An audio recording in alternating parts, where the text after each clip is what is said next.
The screen was already open when I leaned closer. I don't remember clicking anything.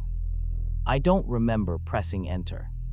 I just remember the cursor blinking against a black background like it was breathing. Slow, patient. Then the file finished loading. There was no logo, no watermark, no username field, just a blank page and a single line of white text in the center. Hello, Steve.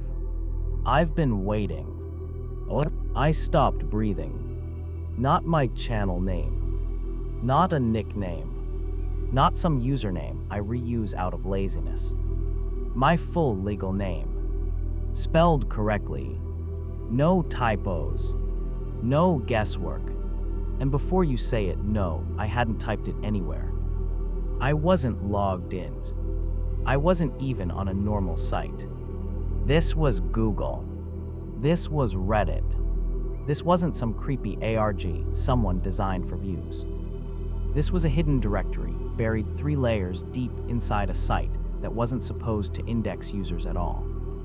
No accounts, no comments, no tracking. At least that's what I thought. I whispered mostly to myself, "That's not funny." The text didn't move, but the cursor blinked underneath my name. Blink, blink, blink, like it was waiting for me to respond. My hands were hovering over the keyboard, but I didn't touch it. I was scared that if I did, it would confirm something. That it would prove I wasn't just looking at a coincidence. That I wasn't alone on that page. The room felt smaller. My fan was still spinning above me. Cars were still passing outside. Everything in my apartment was painfully normal. And yet my full name was sitting there on a website that shouldn't even know I exist. Then slowly, another line appeared beneath it. Not typed, just revealed. You took longer than I expected. My throat went dry. It wasn't asking who I was. It wasn't verifying. It was implying familiarity. Like this wasn't the first time. Like I was late. I checked the URL again. Random characters. No brandings. No traceable source. The kind of address you don't find unless someone tells you where to look. And I promise you, no one told me. That's the part that keeps replaying in my head.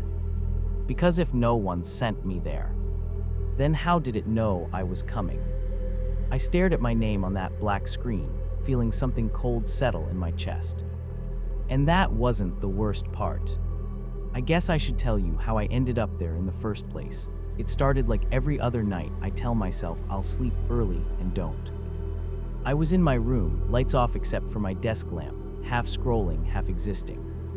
You know that feeling when you're not really looking for anything, just drifting through tabs like you're walking through empty streets. I'd been researching old internet mysteries.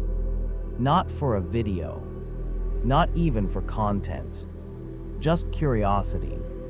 Lost forums, archived threads, weird digital urban legends that disappear and resurface years later. The internet feels smaller than it used to. Cleaner, sanitized, algorithms pushing the same recycled posts. So when you stumble across something unindexed, something buried, it feels special. Dangerous, maybe. That's how I found the thread. It was on a near-dead forum that mirrored Reddit posts after they were deleted. The title was simple. Has anyone accessed the unlisted directory? No emojis. No clickbait. Just that. The original poster claimed there was a hidden page buried inside an abandoned research archive. According to them, it wasn't illegal. It wasn't graphic. It was just wrong. They wrote, "It shouldn't know who you are." Most of the replies were predictable. It's an ARG. Bro found inspect element. Fake creepypasta. But a few comments were different. One said, if you find it, don't open the fourth file. Another replied underneath, too late. That account never posted again. I remember smirking at that. It felt theatrical, like someone trying too hard to build suspense. Still, curiosity does something strange to you at 1:43 a.m. The op had hidden the path in fragments across different replies, pieces of a URL disguised as code snippets, random strings embedded in quotes. It wasn't obvious. You had to piece it together. And I did. It took maybe 20 minutes. Maybe less. I wasn't keeping track. Part of me expected a jump scare. Or some edgy deep web nonsense. Something flashy and obvious.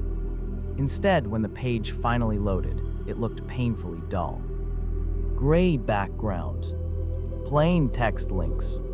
7 folders listed vertically. No descriptions. Just dates. No welcome message. No prompt. No logins. That should have been my sign to leave. Because there's something unsettling about a place that doesn't ask who you are. A place that just lets you in. I hovered over the folders. Each one was labeled with a year. And then I saw one that made my chest tighten for just a second. My birth year. I laughed. Actually laughed. Out loud. Okay. Cute. Coincidences happen all the time online. Patterns form when you want them to. I clicked another folder first, just to prove I wasn't nervous. Inside were random files. Strings of numbers. Static images. Corrupted text documents. Nothing personal. Nothing meaningful. Say, normal. Just some abandoned archive someone forgot to delete. But my eyes kept drifting back to that one folder. The one labeled with the year I was born. And underneath it, sitting fourth in the list. A file with no name. Just a blank icon. That's when I remembered the comment. If you find it, don't open the fourth file. I should have listened. I told myself I wasn't superstitious. I don't believe in cursed numbers. I don't believe in digital ghosts. And I definitely don't believe random forum comments have authority over my choices. Still, my hand hesitated. The fourth file sat there without a name. No extension. No preview. Just a faint outline where a file name should have been, like something had been erased. I hovered over it. Nothing happened. No tooltip. No size data. No modified date. That was strange. Every other file in the directory showed at least something, a few kilobytes, a timestamp, a generic icon. This one looked like it didn't want to be measured. I glanced back at the folder title. My birth year. The contrast made my stomach twist. It was absurd, obviously. Millions of people share that year. It didn't mean anything. But it felt targeted. The rest of the site was dull. Mechanical. Archival. Like an abandoned database someone forgot to clean up. This folder felt curated. Personal. I clicked the third file instead. It opened instantly, a wall of corrupted characters and distorted grayscale images. Harmless. Random. Meaningless. Just noise. I clicked the second file. More of the same. Nothing special. I exhaled slowly, annoyed at myself for even feeling tense. I muttered. It's just junk. Then I moved the cursor back over the fourth file. For a second, just a second, I thought I saw the blank icon flicker. Like static. Like it reacted to being selected. I told myself that was just my eyes adjusting to the light. And I clicked it. The screen went black. Not a loading screen. Not an error. Just black. My reflection stared back at me from the monitor, dim, distorted, slightly stretched by the glare. For a moment, that was all there was. Then in the center of the screen, white text faded in. Not typed. Faded. A single line. Hello again. Again. That word settled into my chest in a way I didn't like. I swallowed and leaned closer. The background wasn't completely black. If you looked carefully, there was faint static, barely visible movement, like a television with no signal. Then something shifted at the bottom of the page. A faint outline appeared. Of folder paths. It was longer than the directory I'd accessed. Deeper. And at the very end of that path, after layers of random characters and slashes, was my birth year again, followed by my full name. Not just written, structured, as if it had always been part of the file system. I felt heat rush to my face. No, I whispered. There was no way. I hadn't typed anything. I hadn't submitted data. I hadn't even interacted with the page beyond clicking the file. Slowly beneath hello again, another element loaded. An image preview. Low resolution. Grainy. Almost too dark to see clearly. It took me a second to recognize it. And when I did, my heart skipped.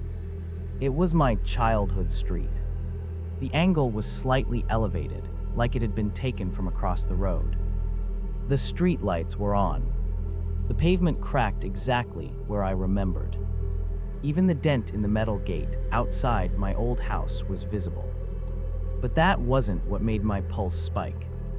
In the bottom right corner of the image was a timestamp. Tomorrow's date. And a time. 11:37 p.m. I checked the clock on my computer. It was 1:58 a.m., which meant that timestamp was almost 22 hours in the future. I leaned back slowly, trying to steady my breathing. It could have been old. Someone could have manipulated the metadata. Someone could have pulled an image from Google Street View and edited it. That was the logical explanation. Except Google Street View never captured my street at night. And it definitely didn't capture the porch light on. The porch light that only turns on when someone is home. I stared at the image, trying to convince myself it was a trick. Trying to convince myself I wasn't looking at something scheduled to happen. And that's when I noticed something else. The image wasn't static. It was slowly getting clearer. Like it was rendering in real time. And I hadn't even checked the metadata yet. I don't know why I thought checking the metadata would make me feel better. Maybe I was clinging to something technical. Something rational. If there's data, there's a source. If there's a source, there's a person. And if there's a person, then this wasn't supernatural. It was just someone. I right-clicked the image. Inspect. The panel opened along the side of the screen, flooding it with lines of code. Normal HTML structure. File paths. Dimensions. Compression values. For a second, everything felt grounded again. Just a web page. Just data. Then I found the file properties. Creator. My full legal name. Not typed on the page. Embedded. I froze. The air in my room felt heavier, like the pressure had shifted without warning. I leaned closer to the screen, scanning for inconsistencies. Maybe it was pulling my system name automatically. Maybe it was spoofing something. Device, my laptop model. Operating system, exact version. Creation date, 2:01 a.m. I checked the time. 1:59 a.m. I blinked, convinced I misread it. Creation date, 2:01 a.m. Future timestamp. 2 minutes ahead. I laughed under my breaths. A dry, humorless sound. Okay. That's clever. My eyes flicked to the clock in the bottom corner of my screen. 2:00 a.m. 1 minute. I don't know why I didn't close it right then. Curiosity is a sickness, especially when you think you understand how something works. The seconds ticked forward. 2:01 a.m. My stomach dropped. The metadata refreshed on its own. Creation date 2:01 a.m. No longer future. Current. My reflection in the monitor looked pale, distorted by the faint static moving behind the page. Then a new field appeared. Last modified 2:02 a.m. That hadn't been there before. I hadn't touched anything. The clock read 2:01. The seconds felt louder than usual. When it shifted to 2:02, the metadata updated again. Last modified 2:02 a.m. Exactly on cue. I felt a cold line trace down my spine. It wasn't predicting time. It was waiting for it, as if the file existed slightly ahead of me, like I was the one catching up. The inspect panel flickered. For half a second, the lines of code blurred, characters rearranging faster than I could process. Then they stabilized, except there was a new line buried near the bottom. User activity active. My throat tightened. I hadn't logged in. There was no account, no username field. There shouldn't be a user. The text on the main page shifted slightly, drawing my attention back to the center. Beneath the image of my childhood street, new words slowly materialized. Stop checking the metadata. My heart slammed against my ribs. It wasn't a guess. It wasn't vague. It was specific. I hadn't typed anything. I hadn't entered a command. And yet it responded to exactly what I was doing. I pulled my hands away from the keyboard like it had shocked me. The cursor blinked beneath the message. Patient. The static behind the page pulsed faintly, almost rhythmically. And for the first time that night, the thought hit me not as paranoia, but as something much heavier. What if this isn't reacting to my clicks? What if it's reacting to me? The inspect panel closed on its own. The screen returned to that black background, and another line appeared, slow and deliberate. Are you alone? That's when it started asking questions.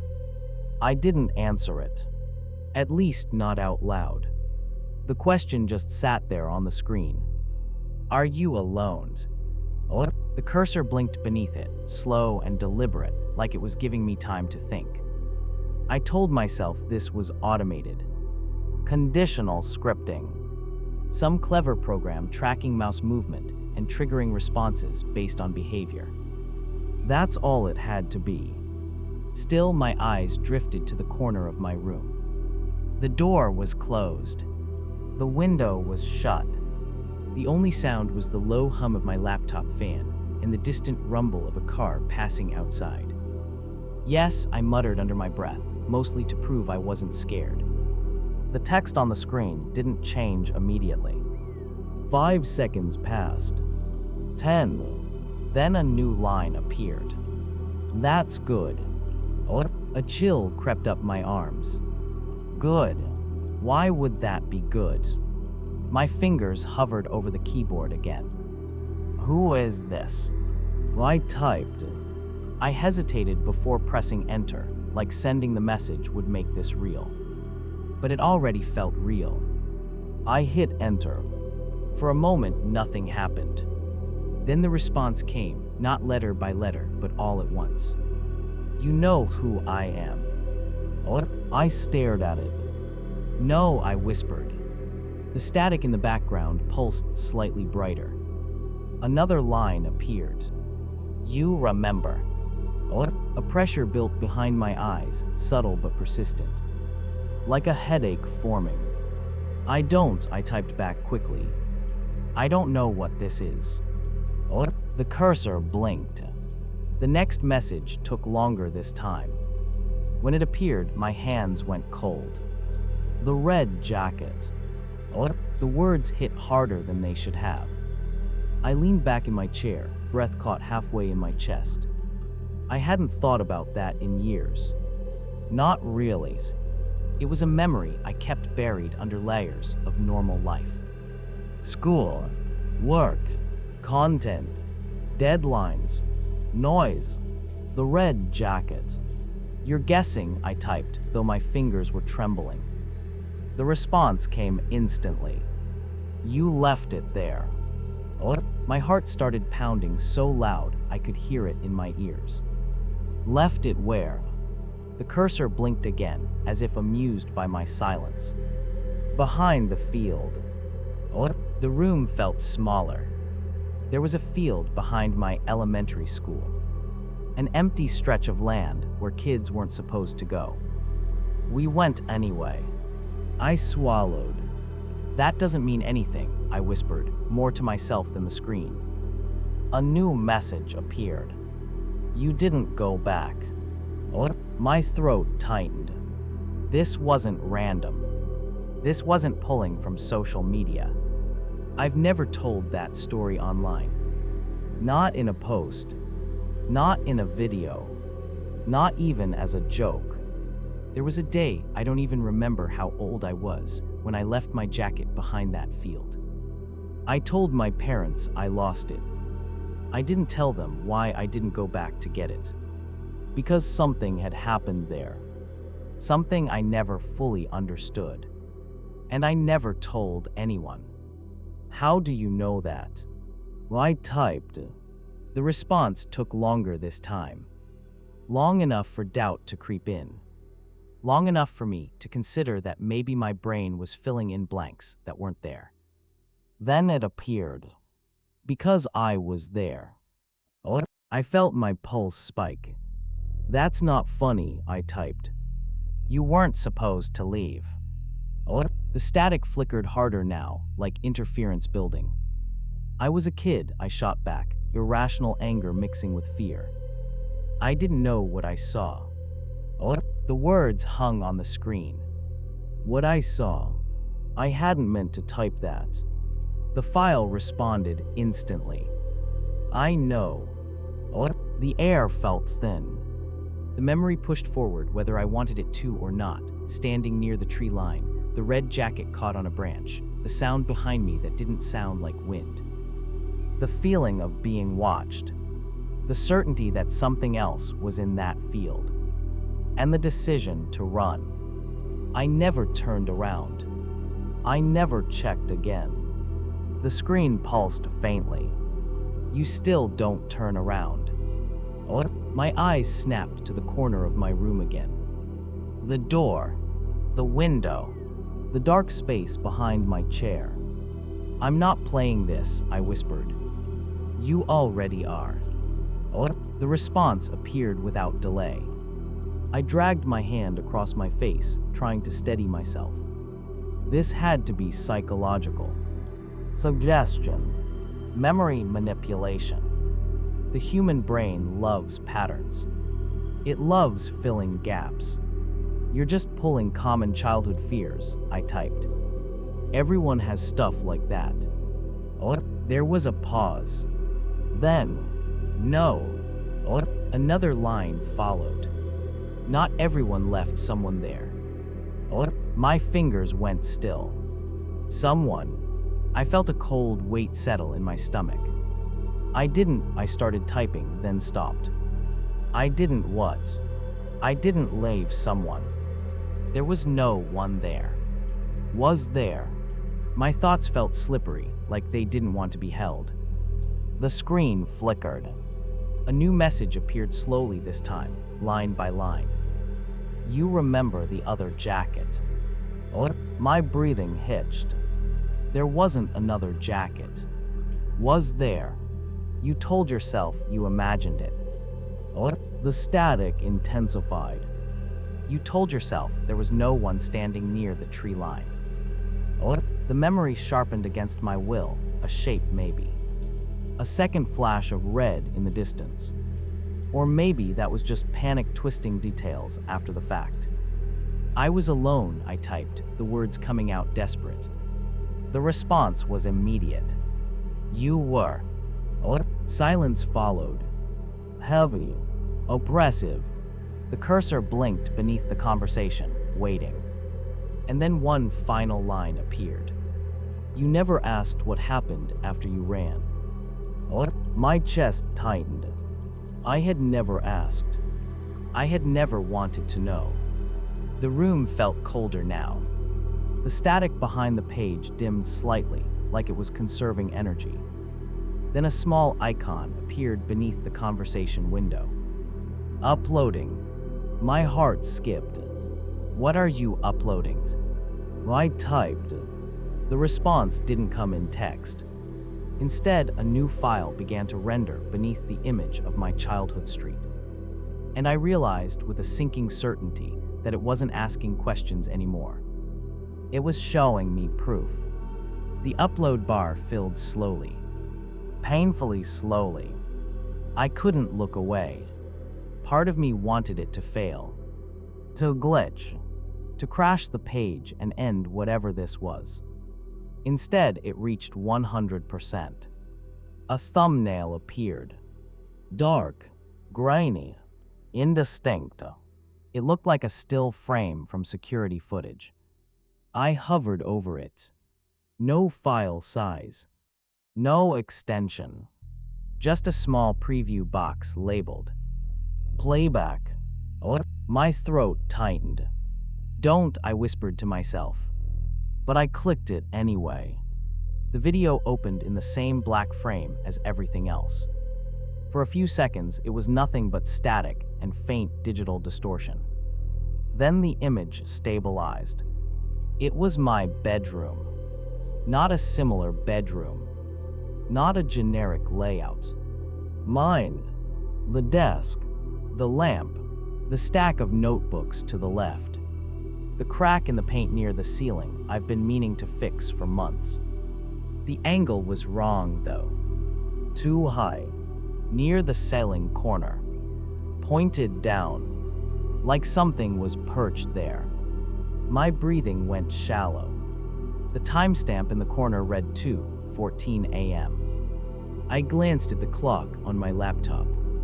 2:14 a.m. Exactly now. The version of me in the video was sitting at the desk, leaning toward the screen, watching the same page. My hand slowly lifted in the recording, and a second later, my real hand lifted too. Not intentionally, instinctively, like my body was syncing with it. I yanked my arm down. The version of me on screen hesitated for half a second, then lowered its arm too. Out of sync. My chest tightened. No, I breathed. I looked up at the corner of my ceiling. Nothing there. Just shadow. The video version of me turned slightly in the chair, looking behind him. I hadn't turned. I was frozen. In the recording, my face shifted. Confusion. Then something else. Recognition. The camera in the video tilted ever so slightly, as if adjusting. The sound kicked in faint at first. A low hummed. Not from the laptop. From inside the video. Then a whisper. Too distorted to make out clearly. The version of me in the footage lined closer to the screen. His lips moved. The audio glitched, then sharpened just enough for one phrase to come through. It's in the corner. My stomach dropped.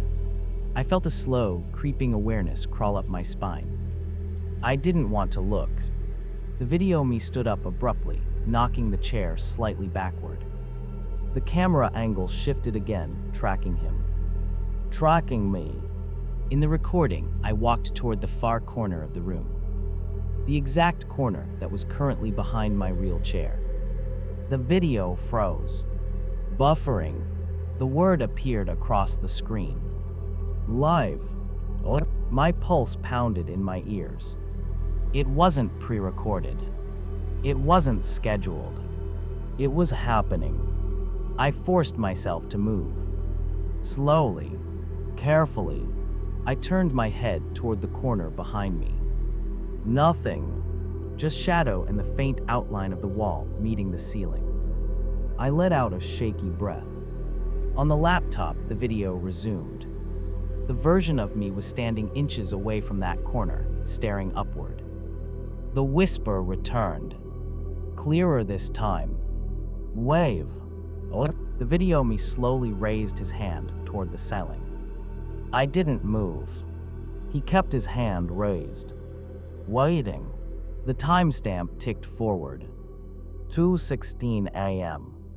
I felt something shift in the air above me. Not a sound, not movement I could see, just pressure, like the space in that corner was occupied. My eyes flicked upward again. Still nothing visible. On the screen, my double's expression changed. Disappointment, then understanding. The video me lowered his hand, and something else lifted into frame from above him. A shape, long, distorted, not fully visible, but undeniably there. It brushed past the top of his head. His face drained of color. The video glitched violently. The screen cut to black. Silence filled the room. Then new text appeared over the dark background. You didn't wave back. My entire body felt cold. Another line materialized beneath it. You always ignore the corners. I swallowed hard, forcing myself to breathe. This isn't real, I whispered. The cursor blinked beneath the message. Then one final line appeared. Do you want to know what it does when you don't look? And that's when it explained the rules. The text unfolded slowly, like it was savoring the moment. 4 simple rules appeared, line by line, each one making my chest tighten more than the last. Don't close the tab. Don't tell anyone. Don't look behind you when instructed. If your name changes on screen, run. I reread them. Paused. Rewrite again. Every word felt deliberate. Like a whispered warning written in code I was just beginning to understand. The first rule, don't close the tab, was already broken in my mind. I had hovered over the close button dozens of times. Every instinct screamed to shut it down, to pretend none of this was happening. But the file had anticipated it. Punished me with the upload, the live feed, the corner I never acknowledged. Rule 2, don't tell anyone, felt obvious but terrifying. Telling someone could pull them in. Expose them. I could already imagine a comment on a forum or a video response, a friend watching curiously, and suddenly, someone else on the receiving end of this. Rule 3 made my stomach turn. Don't look behind you when instructed. Instructions I hadn't yet received. Was that pressure I'd felt earlier in the corner? Was it part of the test? The anticipation of the unknown settled over me like a fog. Rule 4 made me shiver more than any line before. If your name changes on screen, run. Run! I hadn't seen that happen yet, but the thought that my identity could be rewritten or replaced or archived made my fingers twitch over the keyboard. The static behind the page pulsed faintly, like a heartbeat. Then a line of text appeared beneath the rules. You are not the first. I stared. My mind raced. Others. How many had found this file before me? How many had failed? Another line. Some finish.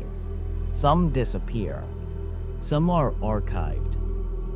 A cold pit opened in my stomach. The words didn't just imply danger, they hinted at permanence. Some people never returned. Not just physically, but digitally. Their existence consumed. Erased. Replicated. The page flickered. I felt my pulse echo in my ears. Then it addressed me directly. You are watching this right now. You are the audience and the subject. That is the rule. I couldn't move. My eyes locked on the blinking cursor, the slow pulse of the black background, the faint static that felt alive. The file paused, as if giving me time to process, to feel the weight of what it was telling me. You must follow the rules. The corners, the tab, the name. Disobey at your peril. My breathing became shallow. Every rational explanation I tried to hold onto slipped further away. This wasn't a prank. This wasn't a glitch. This wasn't some ARG. The file implied that I was being observed. No, that I had always been observed. That every action, every glance, every hesitation was noted. Stored, tested, judged. Then a line appeared, directly addressing me again. If you have questions, they will be answered. But only if you obey. I felt the weight of it. Obedience wasn't voluntary here. It was survival. Another pulse of static ran through the page, stronger this time. My hands hovered over the keyboard, frozen. A smaller line appeared beneath the previous one. You may think you are in control. You are not. The air in my room grew heavier. I could feel it pressing down, making every breath deliberate, every movement calculated. And then the final line in this section of rules appeared, a direct whisper to me, though typed. Break the rules, and you will know what happens when the corners are ignored. The corners. I remembered the corner behind my chair. That dark, empty space I had never acknowledged. I didn't want to look, but the cursor blinked, patient, waiting. And I knew without doubt that whatever was in the corner was aware that I was aware of it. The first rule flashed in my mind, don't close the tab. But my instinct screamed at me to shut it down, to pretend none of this was real. My hand moved before my mind could stop it, and I clicked the close button. The screen went black. Not the soft, neutral black of a shutdown. Not the usual fade. It was oppressive, empty, silent. The cursor disappeared. The static behind the page vanished. Even the hum of my laptop fan seemed to pause. For a moment, I felt relief. Freedom. Safety. Then my phone vibrated. A file appeared in AirDrop. Unknown sender. No name. No icons. Just open me. MP4. My heart stuttered.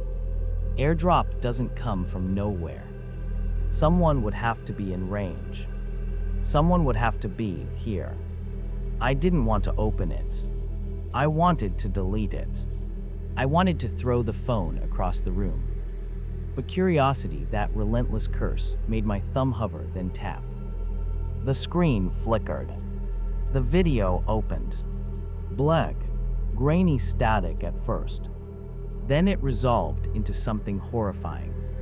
It was me, in my room, sitting at my desk.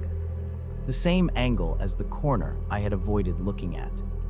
The same laptop. The same stack of notebooks. Everything exactly as it was now. The timestamp in the corner read 2:43 a.m. My exact local time. Live. I froze. The version of me on the screen didn't move at first. Just sat, staring at the laptop, watching, waiting. Then my real hand twitched involuntarily. The one I had tried to control. The double on screen mirrored me exactly, like a reflection with a delay. Every heartbeat, every flicker of attention, every breath synced. I felt cold sweat run down my back. I wanted to look away. I wanted to turn off the phone, the laptop, everything. But I couldn't. The video shifted. My double leaned toward the corner behind my chair. That same corner I had never acknowledged. Then a low, distorted whisper came through the audio. Faint but unmistakable. Turn. I didn't. The double raised its hand. Slowly, patiently, the timestamp ticked forward. 2:44 a.m. Pressure built above me in that corner. Not sound, not movement I could see, but I could feel it. Another whisper. Wave. My chest tightened. My stomach lurched. Every rational thought screamed to obey. But fear made me hesitate. The videome's hand hovered midair, waiting. Then, with deliberate slowness, the camera shifted slightly, revealing something I didn't want to see. A shape. Long, twisted, indistinct. Half shadow, half form. It leaned over the corner, brushing past the ceiling. Watching. Patient. Silent. The air felt dense. My room too small. My lungs tight. I didn't move. The video froze. The words live blinked in the corner. Then text appeared on the black background of the video. You didn't wave back.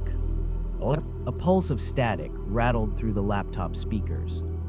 The room's temperature dropped. I could feel it in my fingers, in my toes, in my chest. Another line appeared. You always ignore the corners.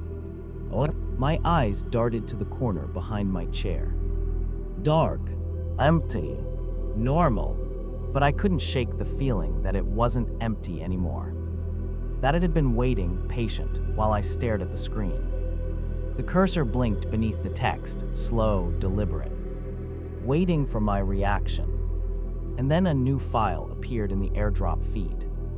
Next step, MP4. I didn't touch it. I couldn't.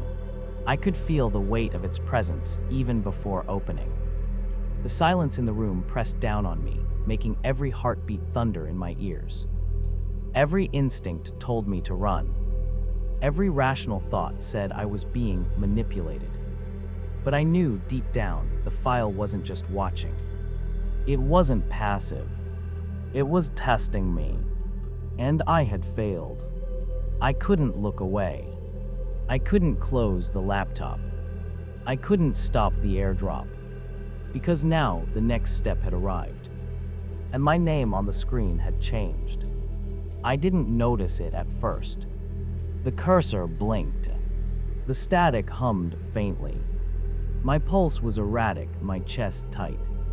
And then I saw it. My name.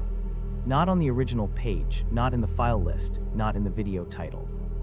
It appeared at the very top of the hidden directory, in stark white letters against the black background.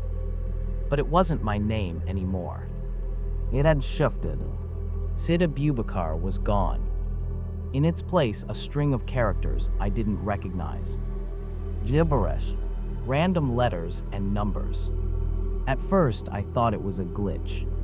Maybe my system corrupted the cache. But the more I looked, the more I realized it wasn't random. The pattern, it resembled a distorted version of my name. Like my identity had been warped, corrupted, rewritten. I reached for the mouse. My hand shook. I wanted to close it, force it back, undo whatever had just happened. But the cursor wouldn't move. The screen froze. The static pulsed louder, almost mocking. Then text appeared beneath my newly altered name. You are no longer who you think you are. I recoiled. My stomach churned. My breathing hitched. Words felt inadequate for the weight pressing on me. I tried to rationalize it. Maybe it was a hacker. Maybe it was a deep web prank. Maybe I was sleep deprived. But the timestamp on the video, the live feed, the AirDrop files, none of it added up. The file had been watching, tracking, anticipating, and now it had marked me. Another line appeared. Do not attempt to leave. Do not attempt to hide. A cold sweat ran down my back. My hands trembled. My thoughts raced in circles. I glanced behind me. That corner, The one I had ignored for months. The one that now felt alive. I didn't want to look. I couldn't.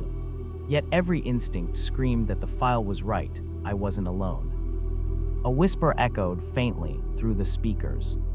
Not the computer's fan. Not the hum of the city outside. Something else. Somewhere else. It said a single word.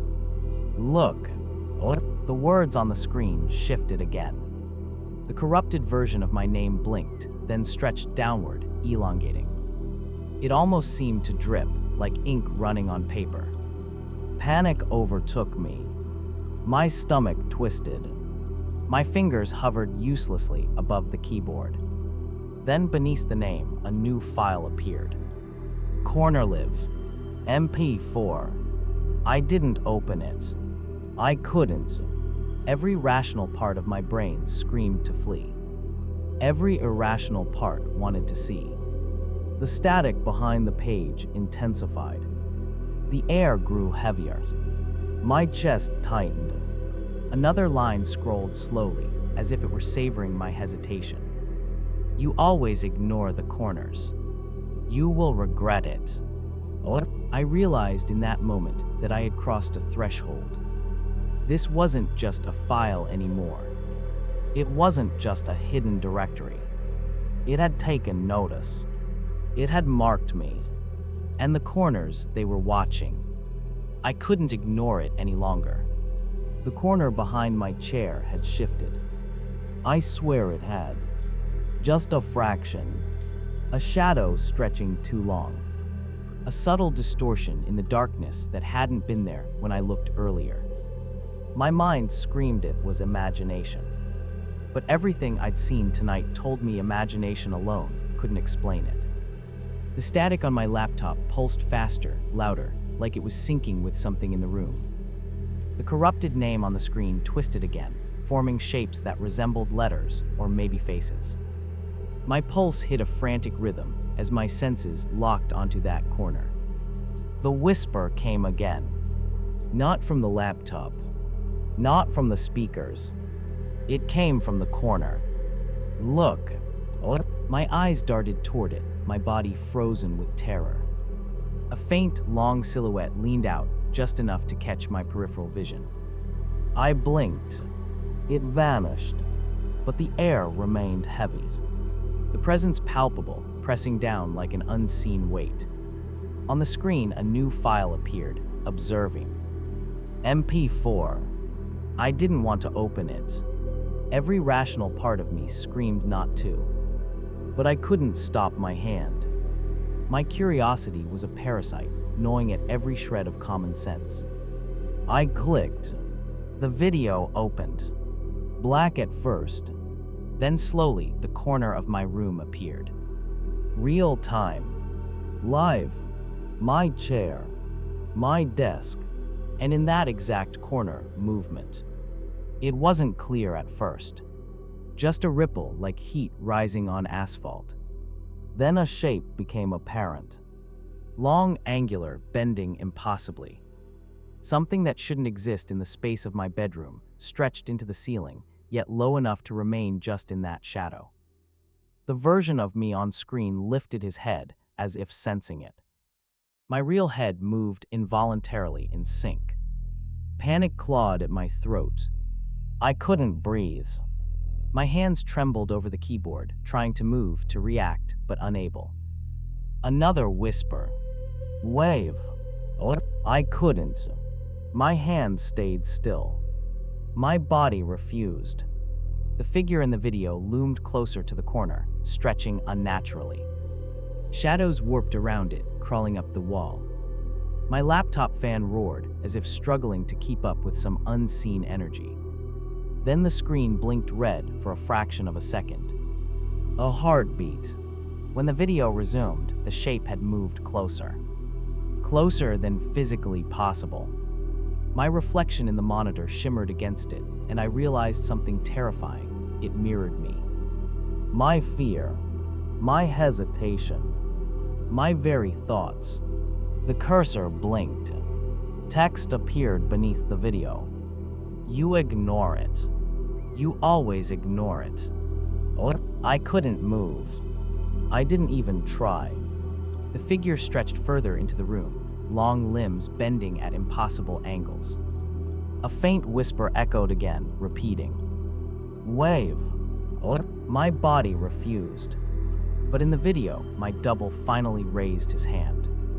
Slowly, hesitantly, the shape in the corner paused, observing. Then it recoiled, almost disappointed. Another line scrolled on the black background of the file. "You must acknowledge the corners. Always." I felt something cold brush the back of my neck. My hair stood on end. The room seemed to shrink around me, compressing, pushing me toward the corner I had ignored for so long.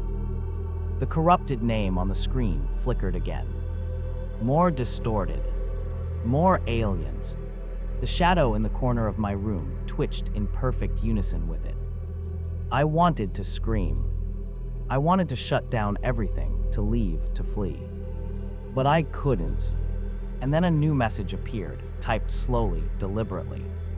"If you look too long, you will see what follows." My stomach turned. My pulse raced. My mind screamed to look away. But I was trapped. The screen, the corner, the whispering presence, all entwined, all awares. I realized then that the corner wasn't just a shadow. It was alive, patient, observant, and it had rules.